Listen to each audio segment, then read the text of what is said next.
सत श्री अकाल, स्वागत है सारे ही दर्शकों का। ते तुसीं वेख रहे हो पंजाब इस वेले ते मैं हाँ गगनदीप सिंह लैके हाजिर हाँ पंजाब दीयां खास खबरां। सब तो पहला रुक करांगे अन्नदाते दे संघर्ष दे वल। किसान अंदोलन लगातार अपने 8वें दिन दे विच दाखिल हो चुका है ते अज अहम बैठक है किसान जथेबंदियां दी केंद्रीय मंत्रियों दे नाल। इस दे विच खेतीबाड़ी मंत्री नरेंद्र तोमर, रेलवे मंत्री पीयूष गोयल दे समेत उम्मीद है कि रक्षा मंत्री राजनाथ सिंह और गृह मंत्री अमित शाह हाजिर हो सकते हैं।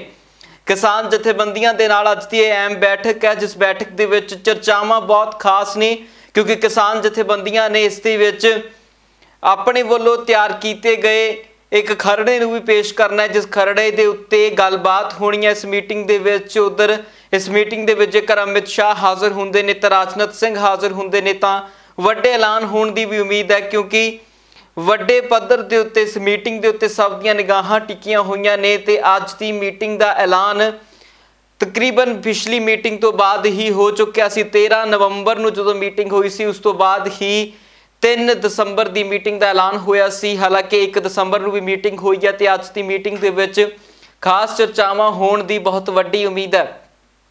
ते उधर एक वड्डी खबर है कि कैप्टन अमरिंदर सिंह अते अमित शाह दे विचकार पहला बैठक होवेगी। ये बैठक किसान जथेबंदियां दे नाल बैठक तो पहला होवेगी, जिस दे विच कैप्टन अमरिंदर सिंह अते गृह मंत्री अमित शाह हाजिर होणगे, जिन्हां दे वल्लों चर्चावां कीतियां जाणियां ने। उम्मीद है कि इस बैठक दे विच अहम चर्चावां होणगियां, जिन्हां दे विच खेती कानून भी होणगे, किसानी संघर्ष भी होवेगा ते उस दे नाल ही जे गल करिए तां लॉ एंड ऑर्डर नूं लैके भी वड्डी गलबात हो सकती है। ते इस मीटिंग तो बाद किसानां दे नाल जो बैठक होवेगी उस दे उत्ते काफ़ी प्रभाव इस मीटिंग का भी वेख्या जाएगा, क्योंकि पंजाब के मुख मंत्री ने कैप्टन अमरिंदर सिंह, जिन्हां दे नाल देश के गृह मंत्री अमित शाह बैठक करनगे ते उस बैठक तो बाद अगलियां चर्चावां नवां रंग रूप लै सकदियां ने।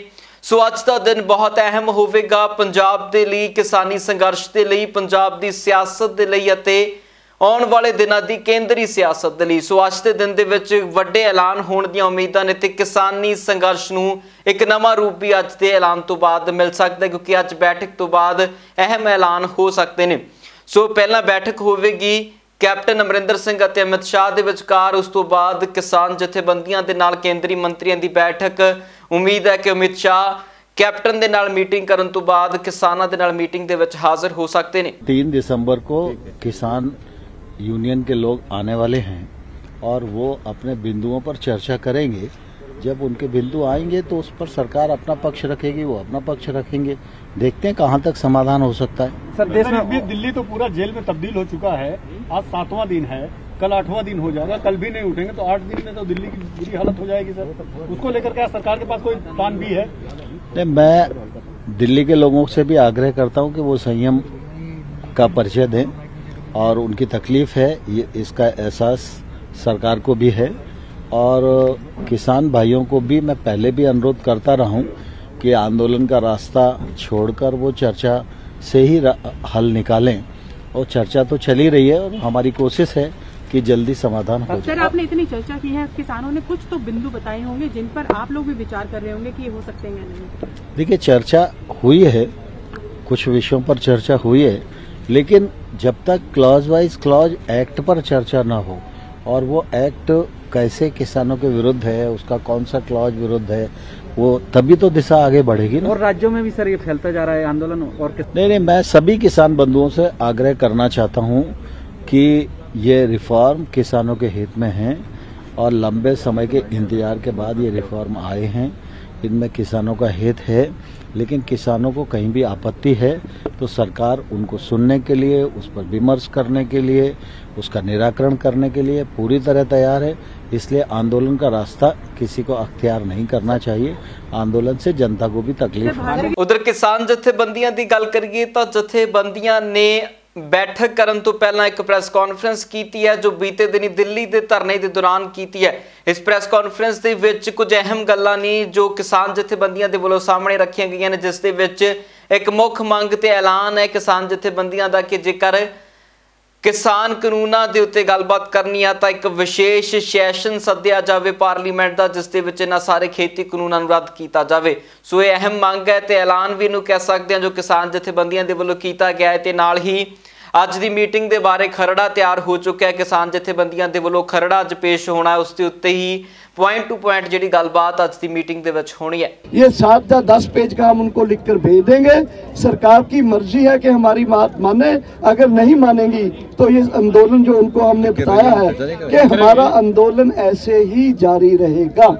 सरकार कुछ कानूनों के एक्सपर्ट बोलते हैं कि जो कानून पास हो गए उनको रद्द करने के लिए पार्लियामेंट सेशन बुलाया जा सकता है। हमारी डिमांड है कि केंद्र गवर्नमेंट स्पेशल पार्लियामेंट सेशन बुला के इन 3 कानूनों को रिपील करे, रद्द करे। सो ये जो कल उनका था, कल को फिर उनका न्योता है, कल हमें उनको उनके पॉइंट वाइज जो कानून है उनको रद्द करने के लिए जो भी हमारे पास रीजनिंग है वो हम उनको बताएंगे। देश के अन्य प्रांतों से हमारे साथी जो किसान नेता हैं वो यहाँ मौजूद हैं। उड़ीसा से हैं, बिहार से हैं, बंगाल से हैं, केरला से हैं, कर्नाटक में हमारे साथी गिरफ्तार हैं। पूरे देश के लोग यहाँ रहे हैं और जन समर्थन बड़ा व्यापक मिल रहा है। तमाम सुप्रीम कोर्ट के वकील, स्टेट बार काउंसिल राज्य और तमाम सहकारी चैम्बर ऑफ कॉमर्स सभी लोगों ने हमको पत्र भेजे हैं और अपना समर्थन दिया है। इस धरने पर भी लंगर से और तमाम समाज सेवी संगठनों से काफी सेवाएं हम लोग को दी जा रही हैं। हम उनके बहुत बहुत आभारी हैं। उधर जे गल करिए अन्नदाते दे इस खास संघर्ष की, तो इस संघर्ष नूं लगातार वक्खो वखरे समर्थन मिलते जा रहे हैं। बेशक उस दे विच देश के वड्डे खिडारी होण, देश के कलाकार होण जां फिर वड्डे पद्धर दे उत्ते इस दे विच हुण वकीलां दी भी शमूलीयत होण लगी है। जेकर गल करिए तो देश की सर्वोच्च अदालत के बार कौंसल के वलों जो एक समूह है वकीलों का, उसके वलों ऐलान किया गया है कि आने वाले दिनों के विच किसानों के नाल हर एक लीगल प्रोसैस के विच भी जथेबंदी नाल रहेगी, भाव कि वकील हुण वक्री ब्योंतबंदी के नाल किसानों का साथ देंगे। इस ब्योंतबंदी के विच सीनियर एडवोकेट एच.एस. फूलका भी मौजूद होंगे। तो एच.एस. फूलका ने बीते दिनी किसान जथेबंदियां दे नाल बैठक भी की है कि कुछ खास इस मीटिंग दे विच की ब्योंतबंदी वकीलों के वलों करी जा रही है। इस सारे दे उत्ते एच.एस. फूलका का बयान सुनते हैं। पहली गल तां जदों ये सरकार कहती है कि जी ये जो बिल ने ये किसानां दे हक विच आ ते ये किसान समझते नहीं, मतलब कि वो इस तरह का बिहेव के इहदा बच्चे आ, इन्हां दा समझ ही नहीं। वो कहा कि तुसीं वकील वर्गो सब तो ज़्यादा सियाणा मन्ने जाते हैं, नाले वो सीनियर एडवोकेट ने, जो चेयरमैन आ वो खुद सीनियर एडवोकेट आ रमेश गुप्ता जी, तपड़े बड़े तकड़े वकील आ। तो जो इन्हों के पुराने चेयरमैन आ केसी मित्तर वो भी सीनियर एडवोकेट ने, बाकी भी सारे ये बड़े चंगे तकड़े तकड़े वकील आ। बई तुसीं बिल एग्जामन कीते आ, जिहड़ा तुसीं पब्लिक नूं दसो कि बिल किन्ने क किसानां दे हक विच आ। ते उन्हां ने सारियां ने अज कहा कि असीं ये बिल पूरी तरह एग्जामन कीते आ, ये किसानां दे हक विच नहीं हैं, ना ये किसानां दे हक विच आ, ना ये वकीलां दे हक विच आ, ते ना ये आम जनता दे हक विच आ। उन्होंने ये गल कही। अगली गल जिहड़ी उन्होंने साहब बलदेव सिंह होरां ने उन्होंने कही कि सानू ये डर आ कि हुण किसी ना किसी तरह उत्थे हिंसा कराउणगे, असीं शांतमई तरीके नाल बैठे हैं। उत्थे बार कौंसल के चेयरमैन रमेश गुप्ता जी ने मीडिया नूं बाइट दिती कि असीं अज तक एडी वड्डी एजीटेशन इन्नी पीसफुल कदे नहीं देखी, ये पूरे पीसफुल तरीके नाल बैठे आ। ते जे किसी तरह की भी कोशिश उत्थे किसी हिंसा की की गई तो असीं उहदे खिलाफ खड़े होवांगे, पूरी तरह सारा वकील वर्ग उहदे खिलाफ खड़ा होगा। मतलब कि ये गल एक तरह की सरकार नूं बहुत वड्डी वार्निंग जिहड़ी ये दिती गई। मैनू इस चीज़ का पता कि अज वो हालत मैं जो 1984 तो मगरों की हालत देखदा उदों राजीव गांधी की सरकार इन्नी तकड़ी सरकार, और उदों जो मैं केस लड़ रहा सी सज्जन टाइटर के खिलाफ ते राजीव गांधी के खिलाफ, उदों की जो हालत सी उदों मैं अज इत्थे इन्हां नूं एक्सप्लेन कर रहा सी, उदों असीं इस सिविल सोसाइटी नूं अगे लैके केस लड़दे सी। उधर किसानी संघर्ष का असर दिल्ली के बाकी बॉर्डर के उत्ते भी होना शुरू हो चुका है। दिल्ली नोएडा हाईवे नूं भी यूपी तो आई किसान जथेबंदी के वलों पूर्ण तौर के उत्ते बंद कर दिता गया। हालांकि पहला ही पुलिस के वलों बैरीगेटिंग कर दी गई सी, जिस बैरीगेटिंग तो बाद उन्होंने किसानों को उत्थे रोकिया गया तो किसान जथेबंदियों का प्रदर्शन उत्थे ही शुरू हो चुका है तो उत्थे ही दरियां विछा के यूपी के किसान बैठ चुके हैं। तो इन्होंने किसानों का कहना है कि जेकर सानू अगे जाण देणगे तो असीं अगे जावांगे, नहीं तो असीं इत्थे ही शांतमई तरीके नाल प्रदर्शन नूं जारी रखांगे। MSP सशर्त लागू करे सरकार, आयोग बनाए, कृषि आयोग बनाए। 70% जनता आधारित है इस पे आयोग, इसका आयोग नहीं बनाते हैं, मनमानी कीमत रखते हैं अपने हिसाब से। क्या करे किसान? अन्नदाता कहते हैं, यहाँ अन्न देता है ज़्यादातर 90% सैनिक हमारे जवान देश की रक्षा करते हैं और क्या बताते हैं, आतंकवादी हैं, उग्रवादी हैं। तरीका तो सरकार का गलत है। हम तो दिल्ली जाना चाह रहे हैं, या खोल दें हम चले जाएंगे।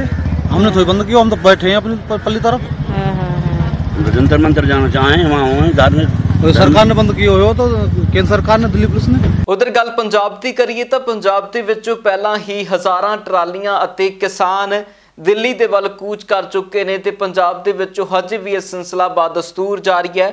हर रोज़ सैकड़े ट्रालियां का जत्था दिल्ली दे वल कूच करता है तो उत्थे धरने प्रदर्शनों दे विच पंजाब दे किसान शामिल हो रहे हैं तो इन्हां किसानां दे वल्लों अपने नाल रहिंदियां रस्तां लजाईयां जांदियां ने, जिस दे विच राशन है, गद्दे ने ते उस दे नाल ही सौण दे लई ठंड दे विच रजाइयां ने जां होर जरूरी समान सारा किसान जथेबंदियां दे वल्लों हजे भी नाल लजाया जा रहा ते यह सिलसिला बादस्तूर पिछले 8 दिनों तो जारी है। ਅਸੀਂ ਜੀ ਮੋਗੇ ਤੋਂ ਜਾ ਰਹੇ ਹਾਂ ਜੀ ਤੇ ਪਿੰਡ ਭੋਨਾ ਜੀ ਤੇ ਉੱਥੇ ਆ ਜਿਹੜੇ ਸਰਕਾਰ ਨੇ ਕਾਲੇ ਕਾਨੂੰਨ ਪਾਸ ਕੀਤੇ ਜੀ, ਕਿਸਾਨਾਂ ਦੇ ਵਿਰੁੱਧ ਬਿੱਲ ਪਾਸ ਕੀਤੇ ਜੀ। ਅਸੀਂ ਇਹਨਾਂ ਦੇ ਮਸਲੇ ਦੇ ਵਿੱਚ ਜਾ ਰਹੇ ਹਾਂ। ਬਿੱਲ ਬਿਲਕੁਲ ਗਲਤ ਆ ਜੀ ਤੇ ਕਿਸਾਨ ਮਾਰੂ ਬਿੱਲ ਆ ਜੀ ਇਹ। ਤੇ ਹੁਣ ਸਰਕਾਰਾਂ ਨੂੰ ਉਹ ਆਪਦੀ ਮਨਮਰਜ਼ੀ ਕਰਦੀਆਂ ਜੀ। ਹੁਣ ਉਹਨਾਂ ਨੂੰ ਪਤਾ ਨਹੀਂ ਪੰਜਾਬ ਦੇ ਬਾਰੇ ਜੀ ਤੇ ਪੰਜਾਬ ਦੇ ਨਾਲ ਧੱਕਾ ਹੋ ਰਿਹਾ, ਪਹਿਲਾਂ ਤਾਂ ਹੋ ਰਿਹਾ, ਪਰ ਹੁਣ ਸਾਰੇ ਪੰਜਾਬ ਦੇ ਜੋ ਯੂਥ ਆ ਜੀ, ਬੁੱਢਾ ਬਜ਼ੁਰਗਾਂ ਤੋਂ ਲੈ ਕੇ ਨੌਜਵਾਨਾਂ ਤੱਕ ਸਾਰੇ ਉੱਥੇ ਦਿੱਲੀ ਦੇ ਵਿੱਚ ਪਹੁੰਚ ਗਿਆ ਜੀ। ਹੁਣ ਦਿੱਲੀ ਦੀਆਂ ਸੜਕਾਂ ਤੇ ਜੀ ਉਹਨਾਂ ਨੂੰ ਪਤਾ ਲੱਗ ਗਿਆ ਕਿ ਯੂਥ ਸਾਰਾ ਇੱਥੇ ਆ ਗਿਆ ਜੀ। ਹੁਣ ਦਿੱਲੀ ਦੇ ਪੈਰ ਹਿੱਲ ਗਏ ਆ ਜੀ। ਹੁਣ ਦਿੱਲੀ ਨੂੰ ਇਹ ਬਿੱਲ ਵਾਪਸ ਕਰਨੇ ਪੈਣੇ ਆ ਜੀ। ਮੈਂ ਕਿਸਾਨਾਂ ਨੂੰ ਇਹ ਬੇਨਤੀ ਕਰਦਾ, ਜਿੱਥੇ ਰੋਡ ਰੋਕੇ ਹੋਏ ਆ ਇਹ ਰੋਡ ਹੀ ਤੁਸੀਂ ਰੋਕ ਕੇ ਰੱਖਣੇ ਆ। ਜੇ ਇਹ ਆਪਾਂ ਨੂੰ ਪਾਸੇ ਕਰਤਾ, ਕਿਸਾਨਾਂ ਜਥੇਬੰਦੀਆਂ ਨੂੰ ਮੈਂ ਇਹ ਆ ਨਾ ਵੀ ਜੇ ਰੋਡਾਂ ਤੋਂ ਆਪਾਂ ਪਾਸੇ ਹੋ ਗਏ, ਇਹਨਾਂ ਨੇ ਉੱਥੇ ਫੋਰਸ ਲਾ ਦੇਣੀ ਆ। ਇਹਨਾਂ ਦਾ ਖਾਣਾ ਪੀਣਾ ਦਿੱਲੀ ਦੇ ਵਿੱਚ ਆ ਜਿਹੜਾ ਬਿਲਕੁਲ ਸਹੀ ਜਾਊਗਾ। ਜਦੋਂ ਇਹਨਾਂ ਨੂੰ ਖਾਣ ਪੀਣ ਨੂੰ ਮਿਲ ਗਿਆ ਸਾਰਾ ਕੁਝ ਤੇ ਅਸੀਂ ਕਿਸਾਨ ਪਾਸੇ ਬੈਠੇ ਰਵਾਂਗੇ। ਅੱਗੇ ਅੰਨਾ ਹਜ਼ਾਰਾ 6 ਮਹੀਨੇ ਬਹਿ ਕੇ ਚਲਿਆ ਗਿਆ। ਉਹੀ ਹਿਸਾਬ ਸਾਡੇ ਨਾਲ ਇਹ ਕਰਨਾ ਚਾਹੁੰਦੇ ਆ। ਕਾਲੇ ਕਾਨੂੰਨ ਜਿਹੜੇ ਬਣਾਏ ਆ ਮੋਦੀ ਨੇ ਸਾਡੇ ਤੇ ਥੋਪੇ ਆ।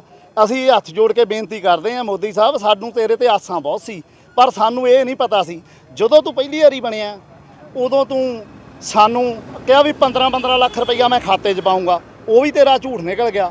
ਹੁਣ ਸਾਨੂੰ ਸਾਲ ਦਾ 2-2000 ਰੁਪਈਆ 6-6000 ਰੁਪਈਆ ਦੇ ਕੇ ਸਾਲ ਦਾ ਇਹ ਗੱਲ ਕਹਿਤੀ ਵੀ ਮੈਂ ਬਹੁਤ ਵਧੀਆ ਕੰਮ ਕੀਤਾ। 6000 ਰੁਪਈਆ ਸਾਲ ਦਾ ਦੇ ਕੇ 18-20 ਲੱਖ ਰੁਪਈਆ ਦੀ ਸਾਡੀ ਤੂੰ ਜ਼ਮੀਨ ਨੱਪਣ ਨੂੰ ਫਿਰਦਾ। ਪੰਜਾਬ ਦੇ ਵਿੱਚੋਂ ਜਾ ਕੇ ਵਿਦੇਸ਼ਾਂ ਦੇ ਵਿੱਚ ਵਸੇ ਅਤੇ ਆਪਣੀ ਮਿਹਨਤ ਦੇ ਨਾਲ ਝੰਡੇ ਕੱਢਣ ਵਾਲੇ NRIਆਂ ਦਾ ਪੰਜਾਬ ਦੇ ਸਿਹਤ ਹੋਵੇ, ਸਿੱਖਿਆ ਹੋਵੇ ਜਾਂ ਪੰਜਾਬ ਦੇ ਵਿਕਾਸ ਕਾਰਜ ਹੋਣ, ਇਹਨਾਂ ਦੇ ਵਿੱਚ NRIਆਂ ਦਾ ਬਹੁਤ ਵੱਡਾ ਯੋਗਦਾਨ ਹੈ ਤੇ ਇਸ ਗੱਲ ਤੋਂ ਕੋਈ ਵੀ ਮੁਨਕਰ ਨਹੀਂ ਹੁੰਦਾ। ਸੋ ਪੰਜਾਬ ਸਰਕਾਰ ਦੇ NRI ਮਾਮਲਿਆਂ ਸੰਬੰਧੀ ਵਿਭਾਗ ਲਈ UK 'ਚ ਕੋਆਰਡੀਨੇਟਰ ਅਤੇ UK ਦੇ NRI of the year Manjit Singh Nijjar ਨੇ Punjab large industrial development board ਦੇ ਚੇਅਰਮੈਨ ਪਵਨ ਦੀਵਾਨ ਦੇ ਨਾਲ ਉਦਯੋਗ ਭਵਨ ਸਥਿਤ ਉਹਨਾਂ ਦਫ਼ਤਰ ਦੇ ਵਿੱਚ ਮੁਲਾਕਾਤ ਕੀਤੀ ਹੈ, ਜਿੱਥੇ ਦੀਵਾਨ ਵੱਲੋਂ ਨਿੱਜਰ ਤੋਂ ਇਲਾਵਾ ਇੰਡੀਅਨ ਓਵਰਸੀਜ਼ ਕਾਂਗਰਸ ਜਰਮਨੀ ਦੇ ਪ੍ਰਧਾਨ ਹਰਜਿੰਦਰ ਸਿੰਘ ਚਾਹਲ ਨੂੰ ਵੀ ਸਨਮਾਨਿਤ ਕੀਤਾ ਗਿਆ। इस मौके ते दीवान ने NRI भाईचारे के पंजाब के विकास योगदान के महत्व बारे जोर दिंदियां कहा कि मुख मंत्री कैप्टन अमरिंदर सिंह की अगवाई के हेठ सरकार वालों NRI भाईचारे की मजबूती वास्ते लगातार काम किया जा रहा है। दीवान ने कहा कि सूबे के पिंडां च सिक्ख्या ते सेहत का खेतर NRIਆਂ के सहयोग तो बिना विकास के वल नहीं वध सकता। उत्थे ही मनजीत सिंह निजर ने कहा कि सूबे के उद्योग विकास नाल रोजगार के साधन वधणगे। उन्होंने बुनियादी पद्धर ते भी सिक्ख्या ते सेहत खेतर के सुधार उपर जोर दिता है, जिस लिए NRI भाईचारा पूरी तरह उन्होंने सहयोग कर रहा है। अज साडे सत्कारयोग मनजीत सिंह निज्जर जी जो UK दे विच वसदे ने, 40 साल तो UK दे विच सेवा कर रहे हैं। पंजाब तो जाके उत्थे इन्होंने काफ़ी एजुकेशन दे विच ਮੈਡੀਕਲ ਦੇ ਵਿੱਚ ਹੋਰ ਕਾਫੀ ਕੰਮਾਂ ਦੇ ਵਿੱਚ ਅੱਗੇ ਵੱਧ ਕੇ ਕੰਮ ਕੀਤਾ ਤੇ ਅੱਜ ਪੰਜਾਬ ਦੇ ਵਿੱਚ ਵੀ ਉਹਨਾਂ ਦਾ ਇੰਟਰਸਟ ਹੈ ਕਿਉਂਕਿ ਮਿੱਟੀ ਨਾਲ ਹਰ ਜਿੰਨਾ ਵੀ NRI ਨੇ ਪੰਜਾਬੀ ਨੇ ਉਹਨੂੰ ਆਪਣੀ ਮਿੱਟੀ ਨਾਲ ਲਗਾਓ ਹੈ।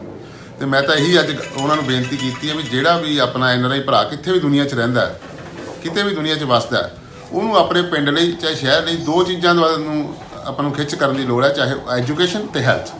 ਜਿਹੜਾ ਪ੍ਰਾਇਮਰੀ ਹੈਲਥ ਸਿਸਟਮ ਸਾਡਾ ਹੈਗਾ ਪਿੰਡ ਦਾ ਜਾਂ ਐਜੂਕੇਸ਼ਨ ਦਾ ਪ੍ਰਾਇਮਰੀ ਸੈਕਟਰ ਹੈ, ਉਹਨੂੰ ਬੜਾਵਾ ਦੇਣ ਲਈ ਸਾਨੂੰ ਕੰਮ ਵੱਧ ਚੜ੍ਹ ਕੇ ਕਰਨਾ ਚਾਹੀਦਾ। ਤੇ ਬਾਕੀ ਕੁਛ ਇੰਡਸਟਰੀ ਨੂੰ ਕ੍ਰੀਏਟ ਕਰੀਏ ਆਪਾਂ। ਅੱਜ ਸਾਡਾ ਵਿਚਾਰ ਵਟਾਂਦਰਾ ਹੋਇਆ ਵੀ ਅਸੀਂ ਜਿਹੜੀ ਬਾਹਰੋਂ ਇੰਡਸਟਰੀ ਦੇ ਵਿੱਚ ਇੱਥੇ ਪੈਸਾ ਲੱਗੇ ਆ ਕੇ, ਜਿਹਦੇ ਨਾਲ ਸਾਡੇ ਜਿਹੜੇ ਨੌਜਵਾਨ ਅੱਜ ਬੇਰੁਜ਼ਗਾਰੀ ਬਹੁਤ ਵੱਧ ਰਹੀ ਹੈ ਦਿਨੋਂ ਦਿਨ, ਉਹਦੇ ਨਾਲ ਹੀ ਅੱਜ ਹਿੰਦੁਸਤਾਨ ਦੇ ਵਿੱਚ ਕ੍ਰਾਈਮ ਵੱਧ ਰਿਹਾ। ਇਹਨੂੰ ਘਟਾਉਣ ਲਈ ਸਾਨੂੰ ਜਿੰਨੇ ਵੀ ਅਸੀਂ ਨੌਕਰੀਆਂ ਅਪਰੇਟ ਕਰ ਸਕੀਏ NRI ਭਰਾ, ਇਹਨਾਂ ਦਾ ਵੀ ਟਰਸਟ ਰਹਿੰਦਾ, ਆਪਣੀ ਮਿੱਟੀ ਨਾਲ ਮੋਹ ਹੈ, ਇਹਦੇ ਇਸ ਪਾਸੇ ਅਸੀਂ ਅੱਜ ਗੱਲਬਾਤ ਇਹਨਾਂ ਨਾਲ ਕੀਤੀ। ਅਸੀਂ ਗੱਲਬਾਤ ਕੀਤੀ ਪੰਜਾਬ ਦੇ ਵਿੱਚ ਜਿਹੜੀ ਇੰਡਸਟਰੀ ਆ, ਪੰਜਾਬ ਦੇ ਵਿੱਚ ਜਿਹੜੀ ਜੌਬਸ ਦੀ ਕ੍ਰੀਏਸ਼ਨ ਦੀ ਲੋੜ ਆ, ਉਹਦੇ ਤੇ ਗੱਲਬਾਤ ਕੀਤੀ। ਅਸੀਂ ਕਿਵੇਂ ਅਸੀਂ ਪੰਜਾਬੀਆਂ ਨੂੰ ਪ੍ਰੇਰਿਤ ਕਰ ਸਕਦੇ ਹਾਂ, ਮੋਟੀਵੇਟ ਕਰ ਸਕਦੇ ਹਾਂ ਕਿ ਅਸੀਂ ਪੰਜਾਬ ਦੇ ਵਿੱਚ ਇੰਡਸਟਰੀ ਲੈ ਕੇ ਆਈਏ, ਪ੍ਰੋਜੈਕਟਸ ਲੈ ਕੇ ਆਈਏ। ਅਸੀਂ ਜਿਹੜੀ ਇਨਵੈਸਟਮੈਂਟ ਜਾਂ ਜੋ ਅਸੀਂ ਪੰਜਾਬ ਦੇ ਲਈ ਫਾਈਨੈਂਸ਼ੀਅਲ ਕੰਟਰੀਬਿਊਸ਼ਨ ਕਰਦੇ ਹਾਂ, ਉਸ ਕੰਟਰੀਬਿਊਸ਼ਨ ਨੂੰ ਸਿਸਟਮੈਟਿਕ ਤਰੀਕੇ ਨਾਲ ਕੀਤਾ ਜਾਵੇ। ਅਸੀਂ ਪਿੰਡਾਂ ਦੇ ਵਿੱਚ ਆਪਣੇ ਵਿਲੇਜ ਨੂੰ ਅਡਾਪਟ ਕਰੀਏ। ਅਸੀਂ ਹੈਲਥ ਦੇ ਵਿੱਚ ਹਸਪੀਟਲਸ ਵਗੈਰਾ, ਅਸੀਂ ਉਹਦੇ ਵਿੱਚ ਐਜੂਕੇਸ਼ਨ 'ਚ ਜਿਹੜੇ ਸਾਡੇ ਸਕੂਲ ਆ ਉਹਨਾਂ ਨੂੰ ਕੰਟਰੀਬਿਊਟ ਕੀਤਾ ਜਾਵੇ ਤੇ ਸਾਰੇ ਸਿਸਟਮੈਟਿਕਲੀ ਰਲ ਕੇ ਅਸੀਂ ਪੰਜਾਬ ਦੀ ਜਿਹੜੀ ਖੁਸ਼ਹਾਲੀ ਉਹਦੇ ਵਿੱਚ ਹਿੱਸਾ ਪਾਈਏ। ਤੇ ਇਹ ਜਿਹੜੀ ਸਾਡੀ ਗੱਲਬਾਤ ਚੱਲਦੀ ਰਹੇ। ਦੀਵਾਨ ਸਾਹਿਬ ਬਹੁਤ ਹੀ ਉਤਸ਼ਾਹਤ ਨੇ ਕਿ ਪੰਜਾਬ ਦੇ ਵਿੱਚ ਇੱਕ ਰੈਵੋਲੂਸ਼ਨ ਆ ਜਾਏ, ਵੇਵ ਆਫ NRIs ਆਵੇ ਤੇ ਉਹ ਆ ਕੇ ਪੰਜਾਬ ਨੂੰ ਖੁਸ਼ਹਾਲ ਬਣਾਉਣ। ਪੰਜਾਬ ਇਸ ਵੇਲੇ ਦੇ ਵਿੱਚ ਫਿਲਹਾਲ ਦੇ ਲਈ ਇੰਨਾ ਹੀ। ਫਿਰ ਮੁੜ ਹਾਜ਼ਰ ਹੋਵਾਂਗੇ ਨਵੀਆਂ ਤੇ ਤਾਜ਼ਾ ਅਪਡੇਟਸ ਨਾਲ। ਤਦ ਤੱਕ ਲਈ ਮੈਨੂੰ ਦਿਓ ਇਜਾਜ਼ਤ। ਧੰਨਵਾਦ।